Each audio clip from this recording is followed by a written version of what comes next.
you have no one to vouch for you. Mm-hmm. You know, Sally over here, she sees how hard you work. She knows you're a wonderful person. She knows you're honest. Mm-hmm. Things go left. Oh, I didn't see her. I just Everything is all cool until something goes wrong. Until something goes wrong. And literally the unit can love you. Yeah. Something goes wrong. Mm-hmm.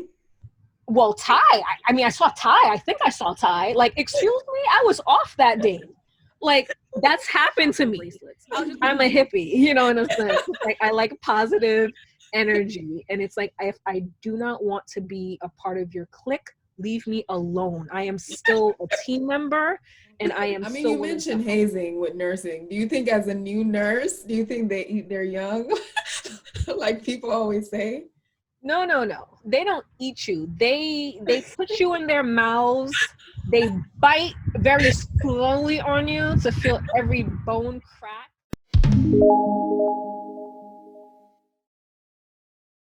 Yes. So what about liability? Like, how does that work? Do you have your own insurance that you have to purchase, or are you under the hospital?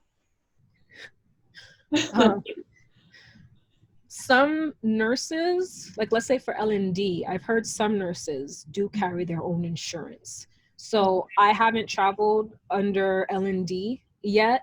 I haven't traveled under L&D yet. But some nurses do have their insurance.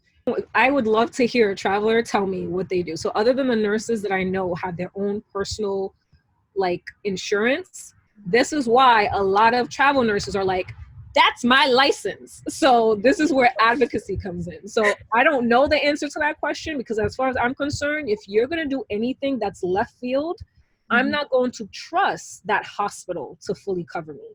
Technically, they are liable, but you don't, because you're going to different states, different hospital health systems, you just don't know how they're going to flip on you as the outsider. So technically, the hospital is saying, yes, you're competent enough to work on the unit to provide care.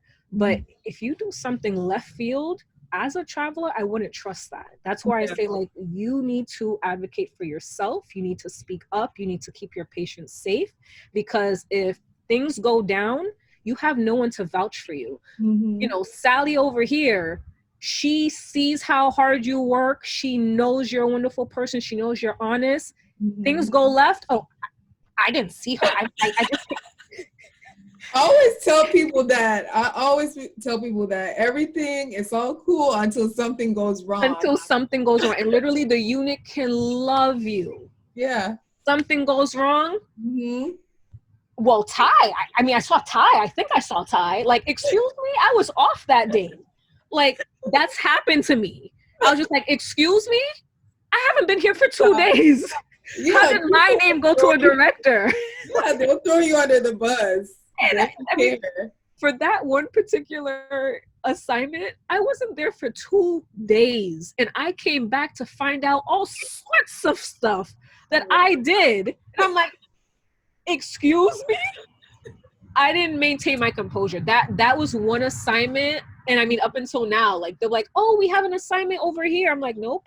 They will not see the daylight in me. Like, I left there blazing fire. And the worst part is, not only did they request to have me renew, but after I said F you in many different ways, then they gave me like a poor evaluation. And I'm just like, how is it that I did such a terrible job and yet you wanted me to come back? But I declined, so now I'm getting a poor review.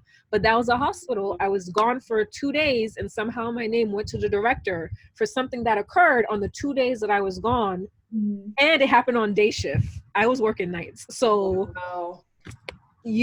so someone is there to protect you, but I just say protect your license. I've become great at advocating for both myself and my patient, because ultimately you decide how someone's going to use your license, and no one's going to be there to protect you.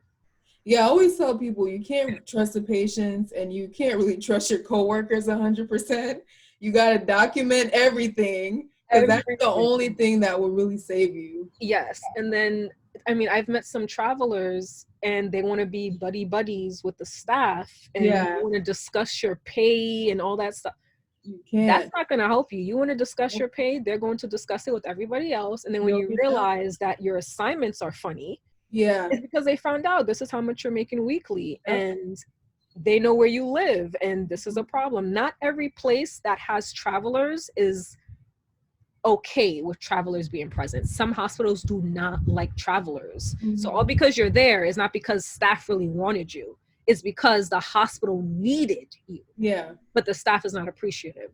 But other places you go, they're happy to see you, but ultimately you're still an outsider and they need to make their people happy first. And plus you get paid more, so they're not happy about that. Yeah, as far as they're That's concerned, you always get the paid issue. more. Yeah. Yeah. Even if you're telling me you're making less, you get paid more. That's the rumor. It's sticking, and there's nothing you can do to convince them otherwise. Okay. I mean, you mentioned hazing with nursing. Do you think as a new nurse, do you think they eat their young? Like people always say? No. They don't eat you. They put you in their mouths. They bite very slowly on you to feel every bone crack. And then they kind of swish you around. I think maybe they pour hot coffee in their mouths and like shake you up in there. And they slowly drip you out their mouths just so you They can make sure you suffer. You need to suffer. And yeah. And so for hazing, unfortunately, especially it's a female unit, and depending where you go, and I mean, it does, when you're a minority, unfortunately, it does play a part into how that goes as well. They need to haze you. I don't know if it's they're used to sorority life or what, but they need to make you go through, I don't know what. And I guess they figure, we're going to break you down to build you up. But in actuality, no, because a lot of times you're instilling a sense of anxiety that the person really didn't need to have. And some of it is jealousy. Some of the people are miserable and it's not okay. And as a traveler, sometimes you feel a level of that, but then you have to just disconnect because you have a deadline. Like, you don't have to like me because my contract ends on this day anyways. You know what I mean? If you love me, great. My contract still ends on this day.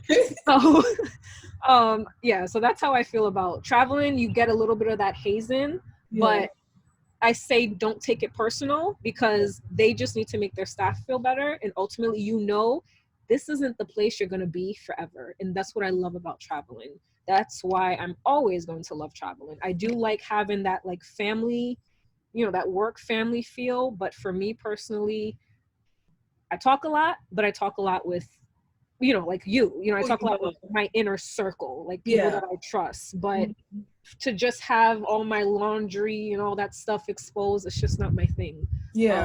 And I don't like knowing that somebody can potentially bring something I've told them in private into the workplace. I don't care for that. Like my sisters are my closest girlfriends, so I like having distance from the politics, and politics are everywhere. You just have to know how to play it. But with traveling, I like that when it gets too heavy, I have a deadline, I can remove myself. I don't care for gossip. I like that you mentioned the politics because I'm one of those people when I'm at work, you probably think I'm like more quiet because I'm not going to share my life with you. I'm not going to tell you every detail about my life because I know people can like use it against you and you want to be seen as a professional. Correct. And I feel like some people will use that against you and they'll focus on something that you told them that you don't want everybody else to know. And then everybody else finds out and then that's all they see you as. Is that what? It's true. Yeah. It's true. And I mean, I've heard it. Like, I don't participate in gossip, but you just minding your business and you're just hearing all sorts of like I cannot type fast enough to get away. Like, I just don't want to hear what I'm hearing. Yeah, and it makes you uncomfortable because you don't want to participate and talk about other people. But then they're coming to you about it. Yes, I think we're a few. I think a lot of people, they actually do like that. They enjoy that. but yeah, I don't participate in gossip. I'm one of those people, you can bring me your information, Mhm. it's staying with me. Like Yeah. I know Billy, Jenny, Jessica, Ashley, blah blah blah. I know all Mhm. of them. They're intercoms. You Yep. tell them one thing, there's a you don't know where that's going, and I don't like that.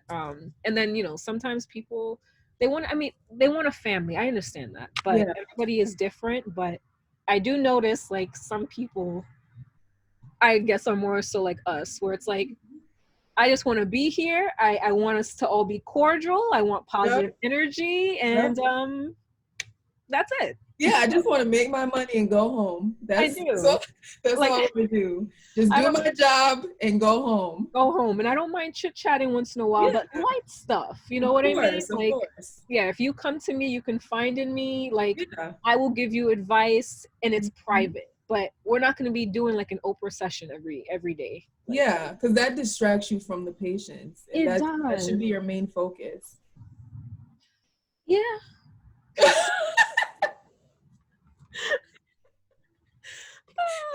that should. I mean, sometimes, yeah, that should.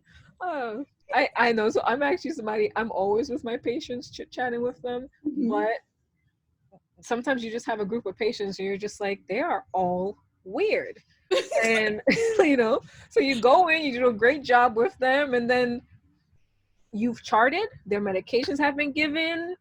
Everything is great. And unfortunately, the truth is, if you're able to have the your phone, I don't mind. You know, taking Oh, a of 15-minute course, break of by course, law to of zone out. course. Um, Yeah. I but mean, yeah, you can't spend all 12 hours with your patients. That would oh just my drive me god, crazy. But it I is. mean, like, you don't want the side gossip and all that, So I used to getting do in the that. way of I it. used to, depending where I am, I will be in a patient room for the whole entire 12 hours. Like that's how much I don't want. That sounds terrible, but that's how much I don't want to be around like the staff. Yeah. And I mean, that's just because for me, Hmm. someone else doesn't have to understand it, but I legit, as a norm, I Hmm. don't like bad mouthing people. I don't like Yeah. having to hear it. I'm not comfortable with it. I can't chime in. So it makes Yeah. me feel weird to just be quiet. And Yeah. I've noticed for someone who's like, they want to speak negatively about somebody, they'll be like, you know what I mean? You know what I mean? And you don't want to say, yeah, I know what you mean.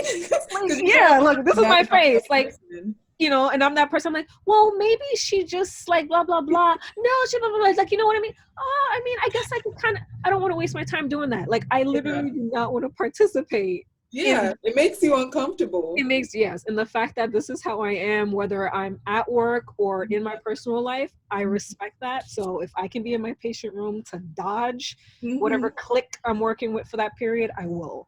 Hmm. And that's a problem depending on who you're working with because you're either with us or you're against us. Yeah.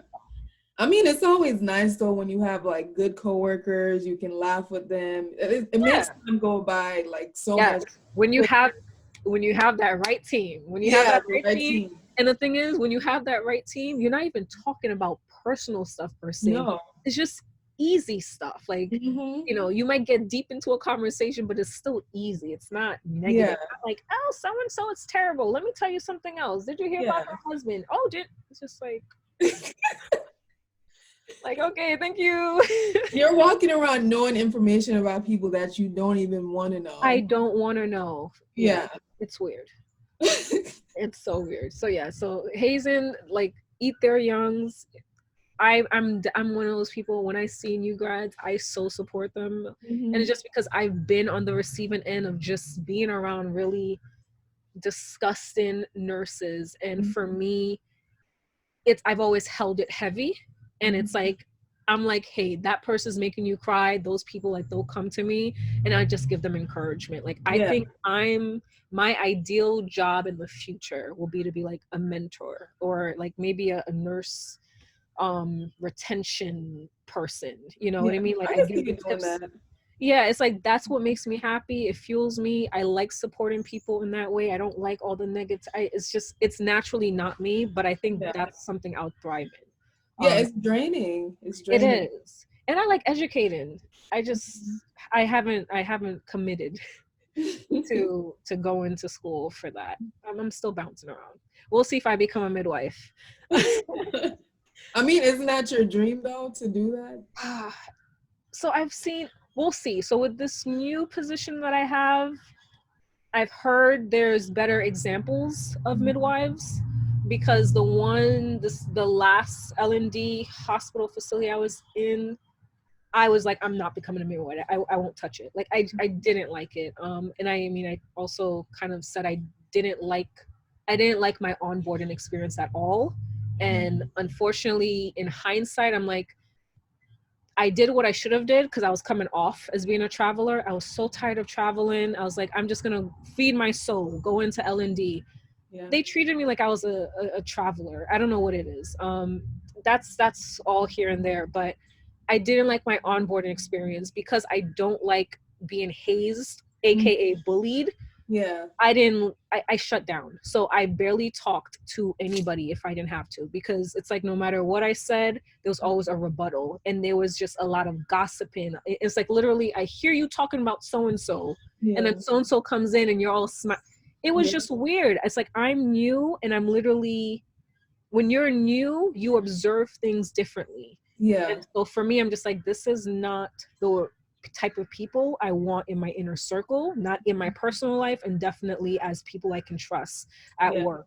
But I think having that sense of confidence and knowing myself and being an experienced nurse, I didn't take some of the BS that I did take when I was a new grad. So when I was, first year nursing, second year nursing, I just kind of swallowed it. And it didn't make me tougher. It actually kind of like created anxiety in me. But it's like, I'm entering this situation. I can recall it. I'm not going to tolerate it. And so I advocated for myself. And guess what? My patients, though, they were my priority. So my mommies were well, my babies were well. That's all that mattered to me. All because you later realize, oh, Tahina's a great worker. Wow, she's great with her patients. Oh, wow, her patients like her. Now you want to start talking to me and being friendly. I'm sorry, you no longer have that privilege to get to know me, because those are for exclusive people. Those are for quality people.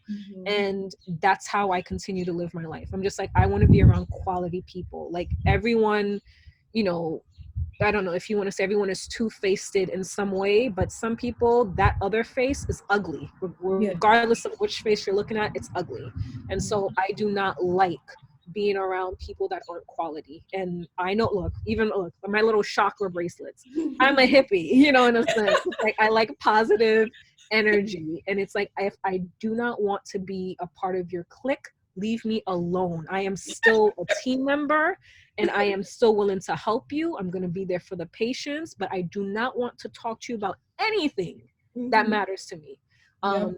And so that was not a good fit for me. And I left L&D, and that's how I found my favorite unit that I'm going to now.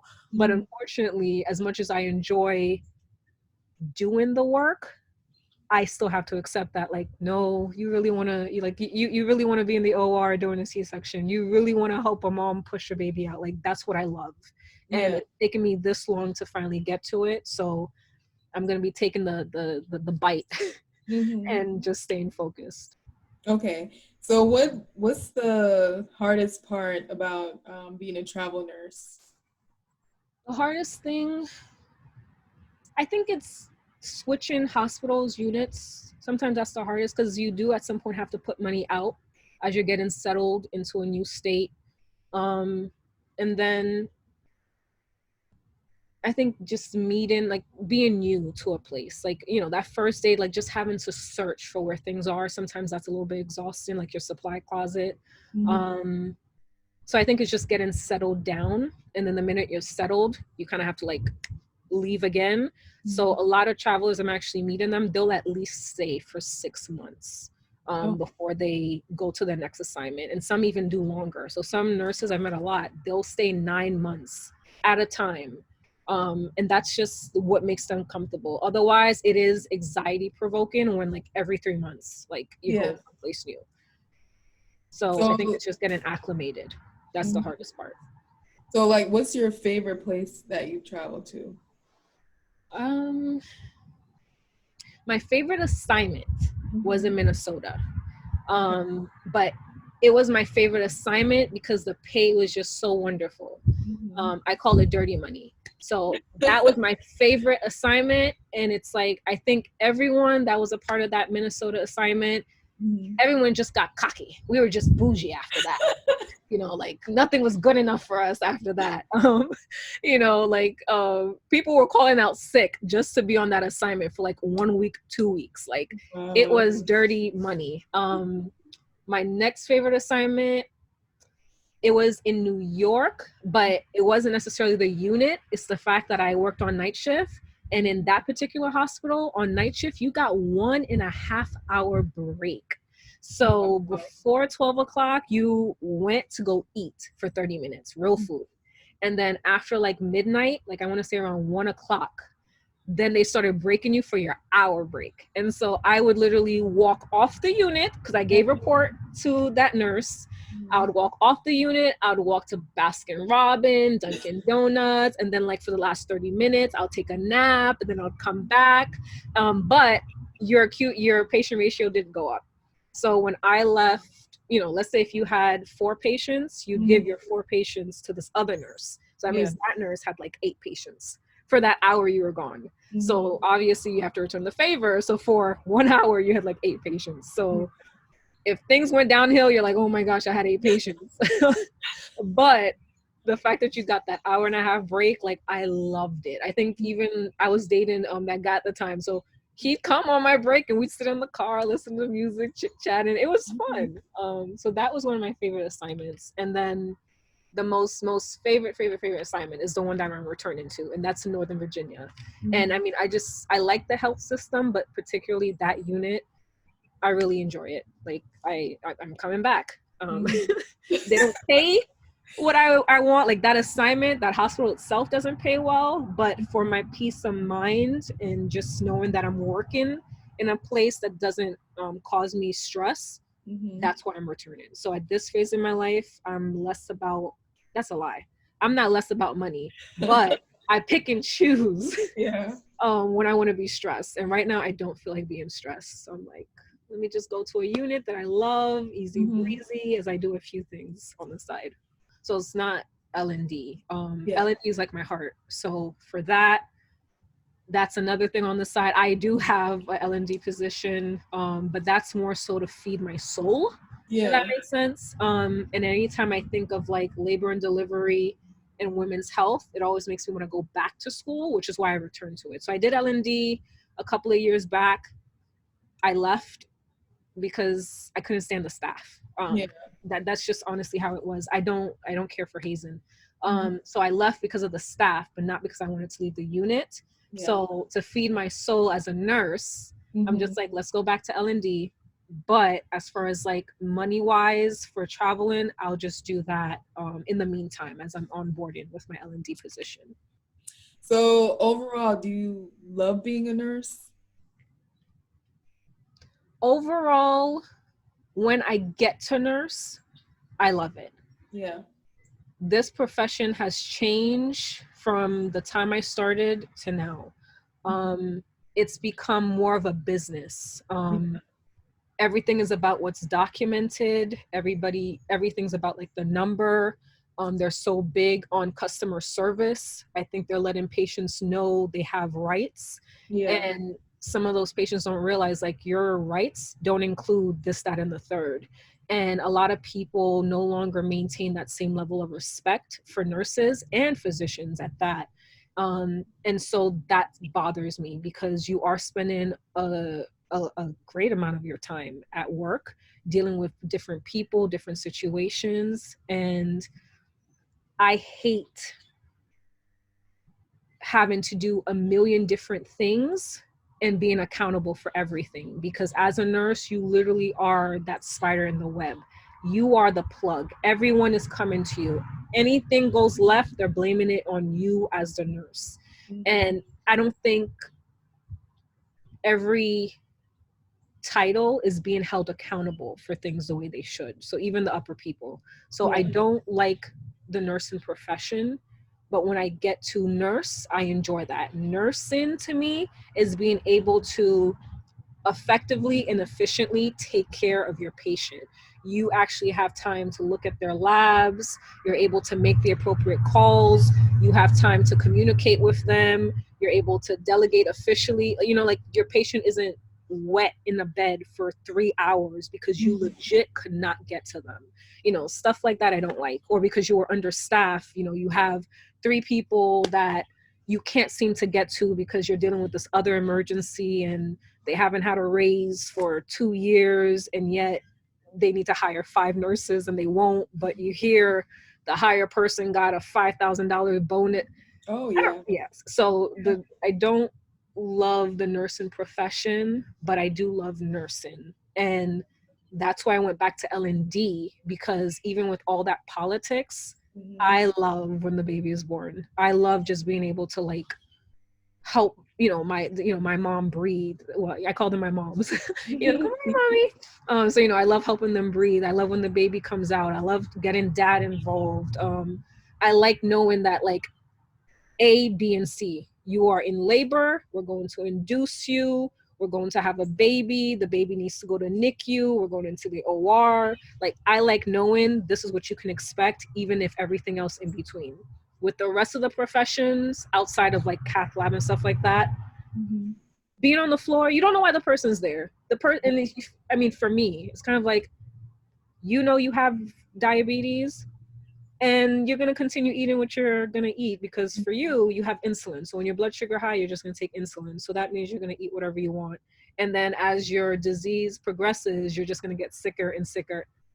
For me, I'm in a place where it's just like, what? Like, what's the point? Like, This is me. This is where I am in my career. I'm like, what's the point? I'm using all my energy. I'm using time to educate you. What's the point? And that's how I know it was time for me to leave the adult population. So maybe a year from now, when someone says, do you love nursing? I'll just be in my wonderful little world of, and be like, yeah, I love nursing. Yeah, of L&D. Yes, but still being in between. No, if I'm thinking of just L&D in this particular unit that I'll be working on, I think I'm going to love nursing again, because I have a purpose. It's like, you're coming here for, your cardiac catheterization. We're going to go over your admission screen, and we're going to put an IV. We're going to do this. We're going to do this. You have bed rest for 4 hours. We're going to do this. We're going to do this. And then you're discharged. I find that those nurses are the happiest. They are the happiest. I've never seen them like upset about anything. They love their job. Yeah, because you get to see, they come in and you see them leave and they're not going to come back. No, but it's like, you feel like you've actually done something, but not like, hey, you've been here for a month. Like it's either, it sounds terrible, but it's either this person's going to get worse and die, or, oh, wow. Like, you have those moments where the person is like terrible and then you get to see them walk away better. But if you're that nurse that can deal with it, awesome. But for me, I've just seen too many moments where I'm just like, your disease progression is just worsening. And for me, that doesn't feed me. Like, it makes me depressed, I guess I can say. I'm like, we're doing all this extra stuff. And as a nurse, you're doing a lot of extra stuff and care for your patients, but it's the politics behind it. Sometimes that's what it is. I think it's not that you don't see the point, is that you just know you're fighting so hard and it feels like you're doing it on your own. Yeah. That's the part that I think I'm jaded. I've tapped out of that. I'm like, I'm doing so much. You're getting better, and sometimes you're arguing with everybody. This is what's wrong with my patient, and those are the nurses we need. We still need those people. I just know I'm no longer that nurse. Like, I'm tired of that. Yeah, you're burnt out. I'm burnt out in regards to that world. And I'm pretty sure L&D, there's moments, people might feel that way, but once you know what you really want to do after you have something to compare to, you won't argue. Like, nurses that have been L&D nurses all their lives, they're jaded and tired because they don't know anything else. But me knowing what was over here, I'm going to be happy. like I am grateful. I'm going to be happy. Yeah, because I feel like as a nurse on the floor, I really think that's like the hardest job, because I feel like you have to be everything to your patient. You're You the do. nutritionist, the psychologist. Like the doctor is not going to get the blame when things go wrong. It's going to be the nurse. And So I they will feel, pin it on you. yeah, they'll put it on you, the doctor. He'll say, okay, give this patient 2 grams of this medicine. And then he'll be like, no, I never told you to do that. Like if something goes wrong. And it happens. It Yeah. happens. So I just, oh my yeah, God. so you have to be really careful as a nurse and like always protect yourself, always document everything. Always. Yes. As Yeah. they say, always. Oh my gosh. Technically, so as a traveler, they're expecting you to have the same skill set as their nurses. You know, as far as they're concerned, the company has gone through the credentialing process with you. You always have to take like competencies and prophecies. It's like a testing portal. You have to take that with your travel company to set up your profile before they can even submit you. Okay.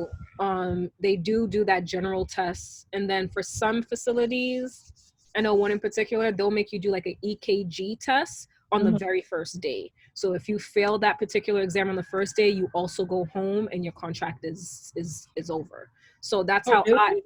yes. Wow. So some facilities hold on to that. Other ones give you a second chance. I think maybe Uh-huh. like within 24 hours, just in case, you know, you're a nervous test taker. But if Mhm. you fail it that second time, your contract is just over. But that's some facilities. I'll give you that second chance. But that's how I learned all my arrhythmias, all that good stuff. Like I know my heart blocks and my lethal rhythms. Because I definitely don't want to accept a contract, Yeah. drive all the way there, and find out I gotta go home the next day. It's embarrassing. Wait, so they could do that?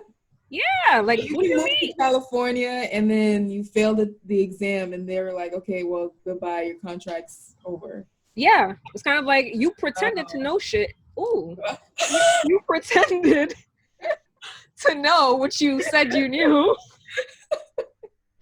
That Oh kid, my God. sorry. I mean, you pretended to know ish, and you can't show it to us. But yes, they can do that because ultimately they're trusting the company and they're trusting you Uh-huh. to be proficient in what you know. So, and I Mhm. mean, some people have finagled their way through the cracks, but guess what? Like, even we see it, you know, when you get like a new employee, you're like, this person doesn't know what they're doing, but that's Mhm. a high risk for the patient. You know what I mean? So Yeah. some people, they'll say, oh yeah, I'm a telemetry nurse, I'm PCU, and they're really not, because that is a good way.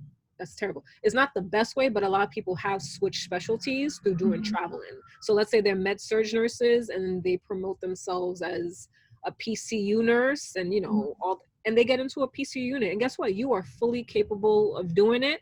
Bam! All of a sudden, you've become a PCU nurse without having to necessarily transition from your staff job Yeah. unit to a PCU unit, etc.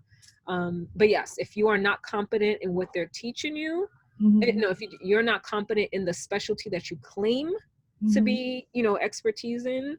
then they can cancel your contract. And same thing if you go on the unit and you have a sucky attitude, or you're Mhm. just making way too many mistakes, or you're not keeping up, or you're not up to par as a helper, they can Mhm. also terminate your contract without letting you know. So you go to work, you come home, and then the next day your recruiter calls you and say, hey, sorry, they decided to cancel your contract.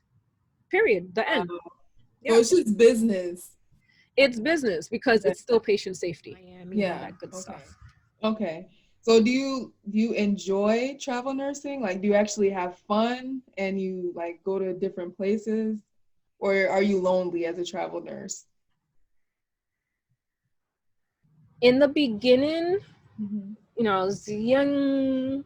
I wanted to venture out. It was fun. It was fun. So whether the unit sucked or not, it was just fun. You know, you're getting weekly pay from that structured life as a staff. Like it was fun for me. I was selecting the states that I wanted to go to. I went where the money was. It was fun. I think I started dating someone also around the time, so he would come visit me depending like which state I was in. So that was fun as well. Yeah. So it wasn't too lonely. I think by the time that relationship ended and I was still traveling, I was more so close to my girlfriends. I Mhm. do feel like it became lonely more so because I started getting homesick. So it's like I miss my regular girlfriends, I miss my parents, I miss my dog. I didn't travel with her because my parents wanted her home with them. So it's just like I started missing, I think, a routine, Yeah. and I started feeling lonely. And so when I did my one of my longest assignments, like towards, I want to say, Northern Virginia, I was Mhm. able to see some of my girlfriends. I was able to drive down and see my parents every so often. I was able to bring my dog up to where I was staying. That was nice. Now at this time in my life, traveling is more like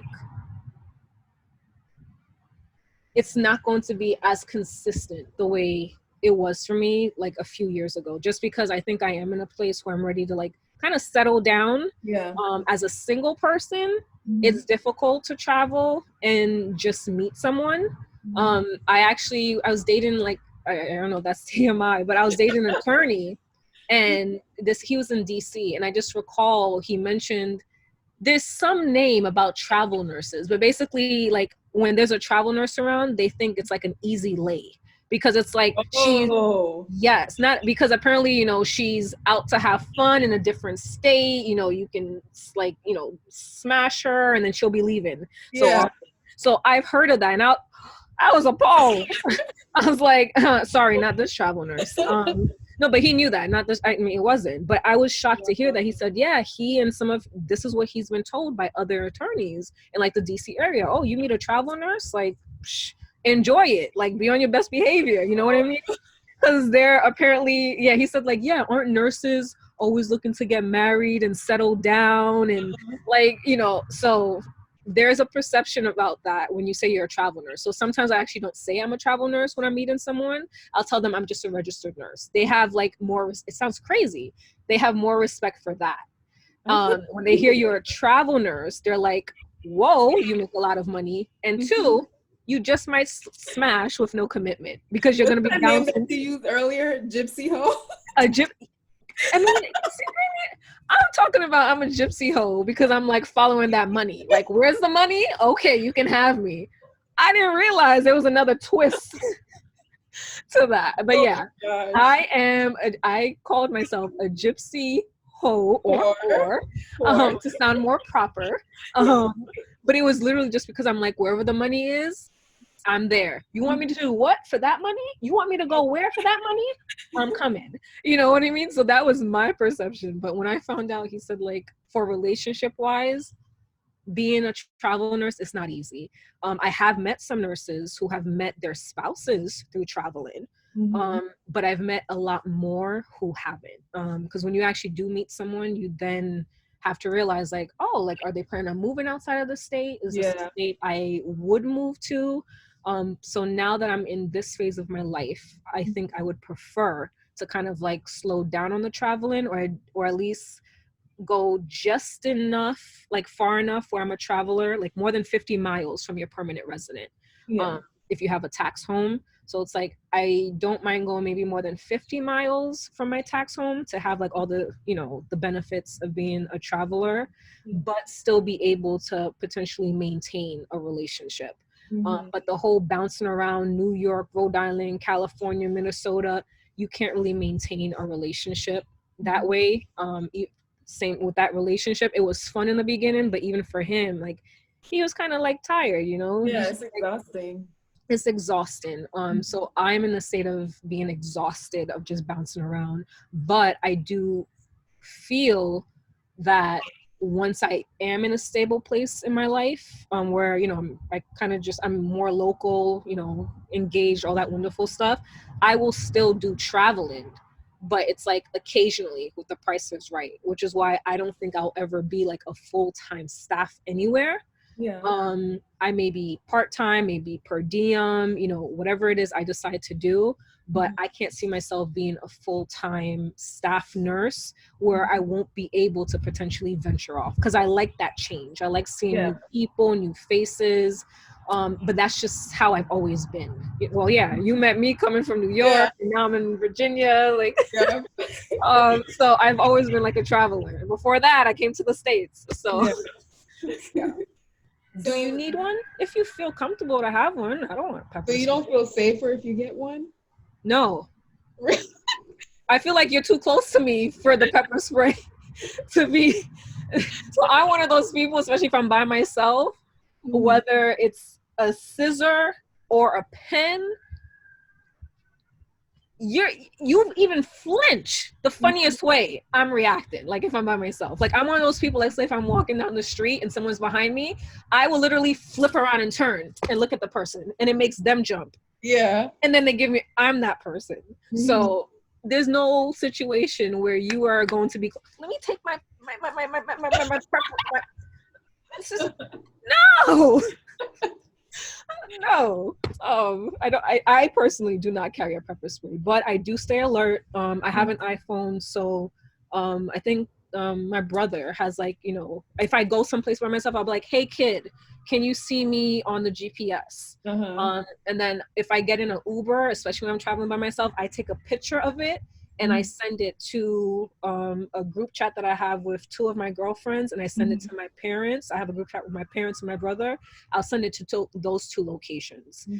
So that's how I make sure someone knows where I am at all times. And then what else do? I just stay alert. Anytime I get in an Uber, I always like check that little the lock doors, or I'll look to see what type of locking system they have at their door handle. And I also try not to go out the same exits all the time, but if I do, it's always wherever there's cameras that I can visually see. That way, you know, if there's an if they were, hey, this person always comes in and out around the same time. I don't want to go through a back door and no one knew when I came in and when I left, other than the back of my card. If you drive, do not park the same location. Yeah.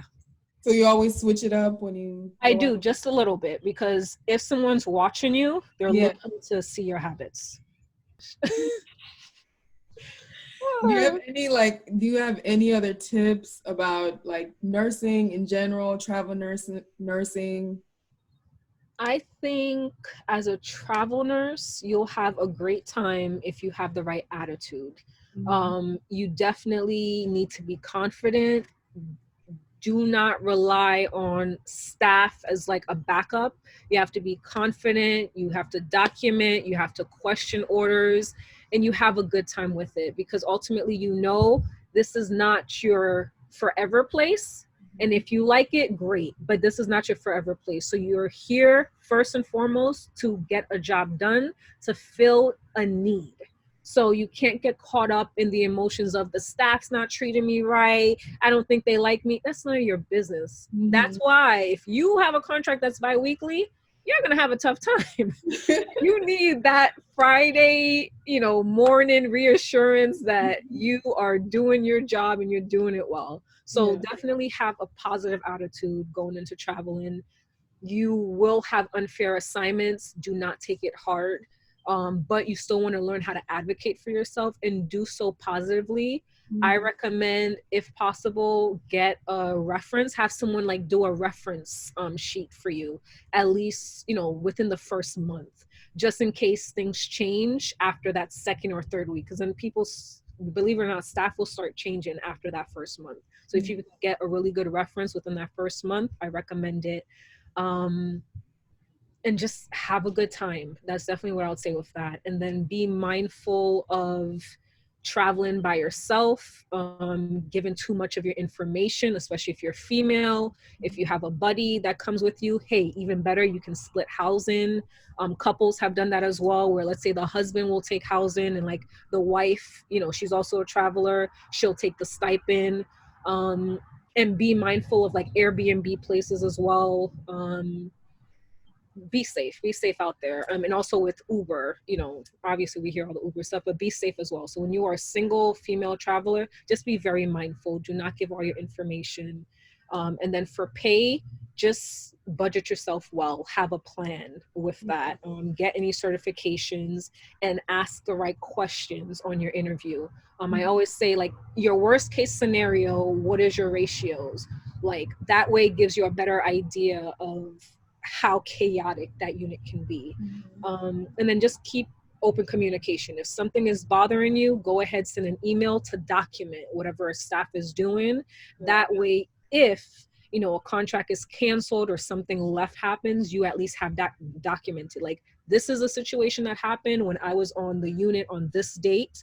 I wanted to bring that to your attention. So you make sure you bring that to the attention of your travel company.